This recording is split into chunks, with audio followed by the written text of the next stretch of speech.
ఒక్కొక్క రోజు ఇచ్చే పిండం ప్రకారము, అనగా ఏ భాగం వస్తుంది, ఏ రోజు ఏ పిండం పెట్టాలి అనే విషయంలో ముందుగా మొదటి రోజు శిరస్సు ఏర్పడుతుందంట. రెండవ రోజు కంఠము, భుజాలు ఏర్పడతాయి. మూడవ నాడు పెట్టిన పిండం వల్ల హృదయం ఏర్పడుతుంది.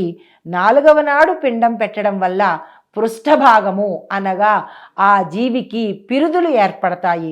ఐదవ నాడు పిండం పెడితే బొడ్డు ఏర్పడుతుంది. ఆరవ నాడు పెట్టిన పిండం వల్ల మొలభాగము, దాని కింది భాగము ఏర్పడుతుంది, అంటే జనన భాగం అన్నమాట.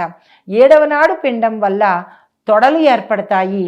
ఎనిమిదవ నాడు పెట్టిన పిండం వల్ల పిక్కలు ఏర్పడతాయి.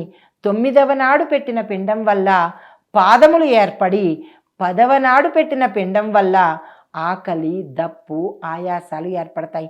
ఒక మనిషి పుట్టేటప్పుడు తల్లి గర్భంలో ఎలాగ అవయవాలు ఏర్పడతాయో, ఈ జీవి కాలం చేసిన తర్వాత, మరణం తరువాత వారి యొక్క పుత్రులు పెట్టే పిండ ప్రదానం వల్ల మరలా అక్కడ శరీరాన్ని తీసుకుంటాడు. ఒక్కొక్క రోజు ఒక్కొక్క అవయవాన్ని పొందుతాడు.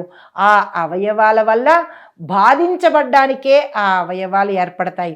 అంటే ఇక్కడ మనకి పుట్టిన తర్వాత ఎలాగైతే బాధలు వస్తాయో, మరణించిన తర్వాత ఆ సూక్ష్మ శరీరంతో నరక యాతన అనుభవించడానికే ఆ భగవంతుడు ఆ శరీరాన్ని ఏర్పాటు చేస్తాడు.